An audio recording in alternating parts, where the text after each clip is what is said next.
Good morning. Any fresh injury worries after Wednesday night?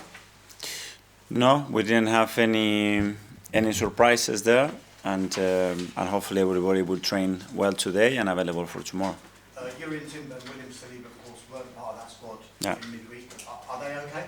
Yeah, they are okay. Obviously, they have played a lot of minutes. They've been carrying a few niggles, and it was a really good opportunity for us to offload them a little bit and refresh them. The news that broke this morning, great news for you, Max Dowman Yeah. signed a pre-contract agreement ahead of his first professional contract, and he'll be 17, make you feel old at the end of this year. But can you just put into words how happy you are and what message that sends from this football club? Yeah, it's a proud moment to see him yesterday signing that deal in front of his family and his loved ones. And yeah, big credit to everybody that has been involved in that journey with him to bring him all the way to the first team, and especially in the manner that they've done it. And now we have an amazing talent that day by day I think we need to shape because it's so much there. Can you, Mikel, can you just reflect on the past week? Because I'm guessing you might have had to have lifted the players after Sunday. I know you've spoken about it pre the Cairo game. How much did Wednesday night help, though, just to dispel everything that happened last week? Well, it's just understanding where you are. Certainly, when you lose a game, you have a lot of feelings because especially this group of players are so competitive and they seek for excellence. And when you don't reach it, you ask yourself questions, and we did that. But I think my role there as well is to bring optimism and reality of where we are. And yeah, our club has a long history, and to find a moment where in February we are in the position that we are is very difficult to find. So guys, we are doing so many things so well, and let's focus mainly on that. And for sure we want to improve, we want to be better in every area, but with that sense as well of self-confidence and conviction that we are in the right path. You said you needed to bring optimism and reality. Did anyone need to lift you?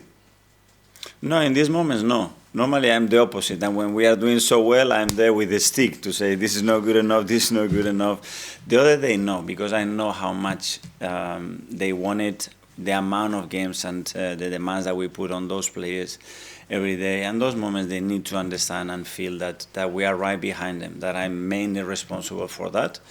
And that they keep playing with that freedom, with that enjoyment, as I discussed the other day, and make sure that journey is beautiful, because what is ahead is great, and everybody has to be part of that, but in a good sense and with good humor and with good optimism and looking forward to it.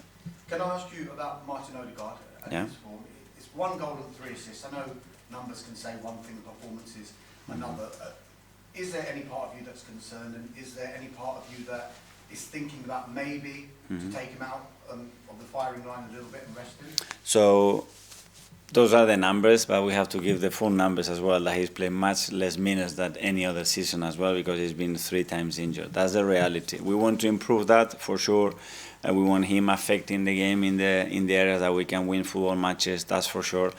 But if you know Martin, how he works every single day, I have no doubts that that will come. After nearly a year, Kai Havertz made his first start. Yeah. Is he ready to go again and start against Leeds? Is he fit enough? Is he strong enough? Yeah, he is ready. Obviously, he started the other day. Obviously, it's been a long period, and now we need to manage that load and the games that we're going to select for him to start. But yeah, it was no reaction to that. I think it was super positive. You could see straight away the impact that he can have in the team. So yeah, he's ready. Just final one from me, just on Kai. How do you think he's going to help the other strikers in the team? Not only just for the load, but also to know that they've got that competition back again.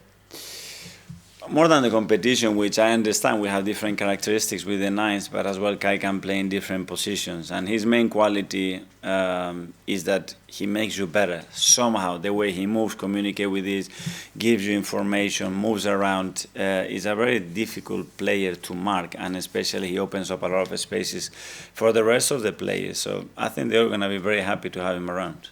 Thank you. Good luck. Thank you. Beth Mead from the Premier League. Hi. Just touching on that again, Kai Havertz and Yorkshire, they seem to have a connection. Immediately, Havertz turned middle of the pitch, got the assist. Yorkshire returned the favour, took the defender away to the Havertz goal. When you signed Gyökeres initially, did you have that in mind, to have Havertz behind him and sort of in the left centre space? And how much do you think that will change your midfield? Because obviously someone will also have to come out. Is that something you're comfortable to do? Yes. So, well, we knew when we signed Victor as well that Kai was going to be out for still a long period, and Gabriel Jesus was nowhere near. So we hoped that this relationship was going to build in the right way, but we didn't know when. So the other night we saw a lot of positive things. Obviously, it will depend on the opponent and how they behave, what formation they use. But there are options that are obviously really, really positive to the team, whether he plays as a 9, as an attacking midfielder. And to have that combinations, whether it's at the start or throughout the game, I think it's something very good, and it can impact the game in a really powerful way. You've spoken so highly of Ødegaard. You've mentioned another player, his ability to make everyone around him better on and off the pitch. You said his preparation's top tier. He said himself it's a big squad when everyone's talking about his minutes, and that will probably help towards this end of the season and everything you're competing for. When you're picking your matchday squad and he's not in it, what is the thought process behind that? It's hard for who he's competing with. At the moment, there are 2 or 3 players that have to be out of the squad. Yeah. That's a reality. I cannot change that. These are the rules. Hopefully the Premier League next season, instead of 18 outfield players, it will do 20. I beg them from here, like it's in the Champions League, because it's much better to manage the squad, to maintain the value of the players, to maintain the mental health of the player, because nobody wants to get out of the squad. So I beg them that if we can, between all of us, help us on that, we can we can deal with hotels, travels and all that. And that would be very, very helpful for everybody, because that's the worst thing, when you need to leave somebody. But at the end, you have positions, players that can play in various positions, and you cannot overload certain positions and weaken some of them. So that's normally the process to make that decision, because it's never about, if it's about how he trains, how he behaves, how he talks, how he helps everybody, he needs to be in every minute of every game. I love that. Finally, Gabriel Jesus came on, had a debut, another 17-year-old. There's a lot of talk in the Premier League about youngsters, promoting people from the academy, but I don't think people realise how big the jump actually is. In your management style, what are you looking for to separate a youngster who's actually ready? Another 2 spots in the squad is great as well, so we can bring more young players, more solutions, more happiness there, the right moment. So that's something only is going to help.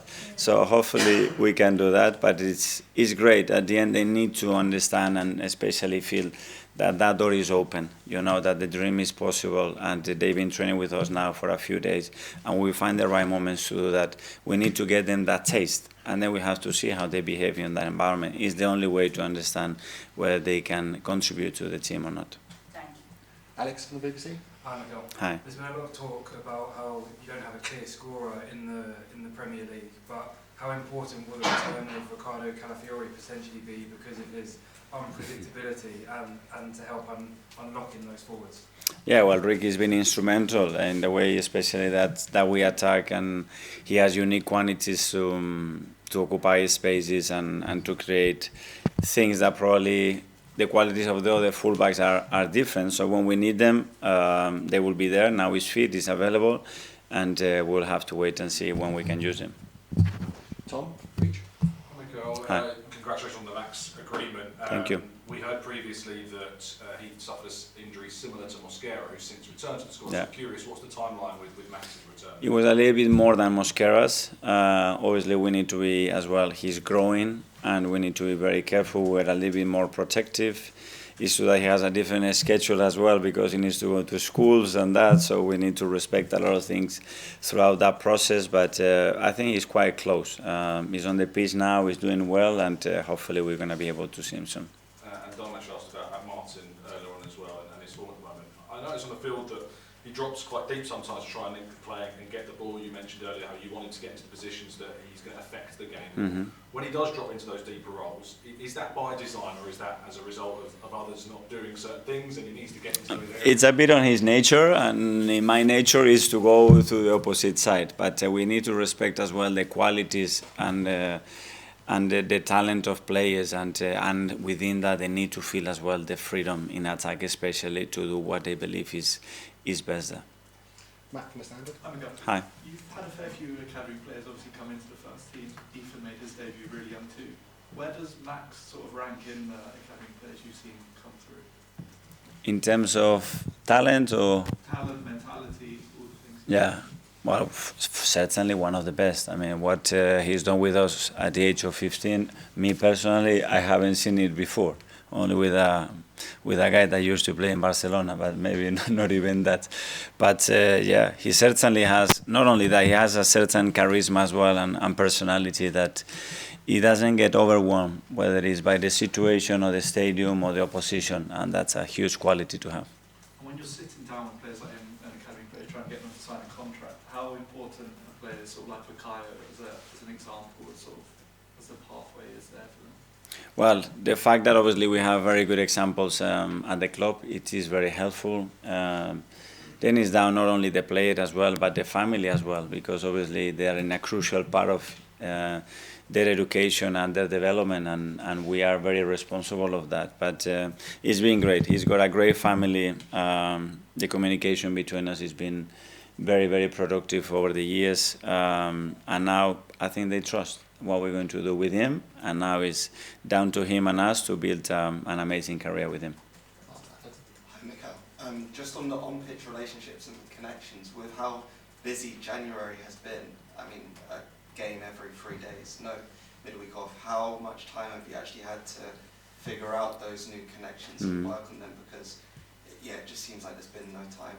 To figure it out a lot, to work very little, unfortunately, because we haven't had time, and obviously the availability of the players are crucial in relation to that. But yeah, constantly build that. Now we have some new ones as well with some of the players that in the last few weeks are being available, and learn quickly. The quicker that we learn, the better, because we will know what is more effective against certain opponents as well, and we'll be better. And on that, with the first goal the other night, I think a word you've used quite often is like vertical, in terms of when Arsenal playing well. Yeah. And that seemed that they were very vertical. How pleasing was that, and would you like to see that type of football more? Yeah, it depends what the game needs. You can be vertical when the opponent behaves in a certain way. When you have 10 players inside the box, you cannot be vertical. You can maybe shoot from the edge or create chaos in the box or do something different or generate set pieces. So if they want to defend there, make sure they defend there, but with 6, 7 players inside the box. So depends on how the opposition behaves and the opportunities that you have in relation to space and time. James, ESPN. Okay, we talk a lot about the fine margins in the title race. I just wondered what your reaction was when City signed Gay and Semenyo this one. That is business. I don't know. I know what they're going to do and what they've been doing over the last 10, 15 years. So obviously, no surprise. They want to win, and they will do everything to win. I mean, they look like sort of win-now signings, players who know the league. I just wondered, does it make you look at the last few days of the window any differently? Not because of them, because if we have any issues, we need to be on top of that, but that's not a surprise. They did it as well last year, very aggressively when it was needed. And we have our ambitions, but as well we have our own restrictions, and we need to know that we have to do what we can do and what we believe is the right thing to do. And Pep's called Arsenal the best team in the world last week. He's also talked about how they have the sort of know-how to win the title, sort of implying there's a difference there between City and Arsenal. Do you think he's playing mind games with you a little bit? With me? Yeah. I don't think so. Do you still sort of talk? Yeah.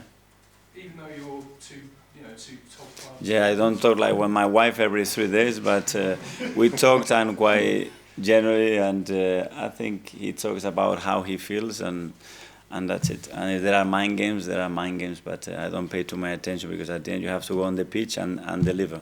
Because people would find it surprising that you can maintain that relationship and yet be rivals at the same time. For me, the surprising thing will be not to, and I think it will be a really bad example for sports.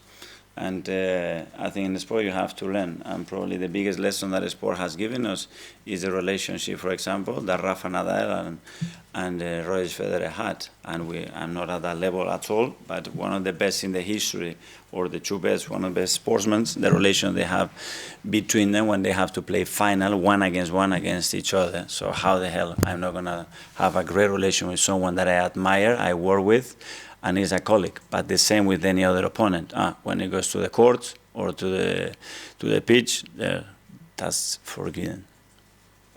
Yeah. Harry, BBC Radio. Hi, Mikel. You spoke quite a bit after last weekend's game about the need to enjoy the position that you're in as a group. It seems from the outside that there was a bit of a sort of psychological reset. Have you spoken at all about maybe a tactical reset? Is that something that you think is required? Well, depending on the game, 3 days before Manchester United, no. In the first half an hour against Manchester United, no. The way we give the ball against Manchester United, big yes. So depending on the action, depending on the moment of the game, and the way we concede the 2 goals, big yes. Okay, we do the last two in the live. First, Abdia. Good morning, Mikel. Good morning. Abdia from Ventures. One, Declan Rice about to make his 300th Premier League appearance tomorrow. How proud are you of him for reaching such a proud milestone? Yeah, especially at the age that he's doing that. I don't know how many players they've done that so early. So that shows the consistency, the professionalism that he has, because to be able to play only at this level is just already a big thing, but as well the manner and the performances that he's put in throughout those 300 games. And the second question is, only Arsenal and Chelsea have scored more set-piece goals than Leeds in the Premier League. How do you nullify that threat tomorrow? Well, first of all, understanding what they do, conceding very little, that's the best way for sure. And if we do concede, just to defend with your lives and good organisation to try to prevent that happening. Phil from PA. Just picking up on your relationship with Pep, do you think it sort of shows that maybe the times have changed? Because obviously back in the day, say, Arsenal obviously didn't have a very good relationship with Fergie, they were really at each other's sort of throats. Do you think that's just sort of a sign of the times now, that there's maybe less rivalry in sport than there once was? I don't know, but I think that relationship was different. I know Pep since I was 15, and I lived 4.5 years with him every single day, you know, so it is different. But I'm sure that Pep had a great relationship as well with Enzo, which I'm very aware of, and they work and they can be rivals, because as well as the type of person that he had and the relationship that you build. But the same will happen with a player. I had players here, and then I have to play against Granit tomorrow, and I love Granit to bits. And if I have to play on the pitch, we go to war, because I know how he is as well. But outside that, if I can help you with anything, I'm there for sure. Just picking up on something else you said earlier about having to expand the Premier League squads because it's affecting players' mental health if they're not selective. What did you mean by that? You've been able to see that firsthand, that it's quite damaging if a player isn't selected. Well, because we have a really unique job, which is we have the ability to transform somebody's life, career, which is great. But as well, every week we have to tell somebody, tomorrow you don't do your job. You're not even allowed to travel with the team.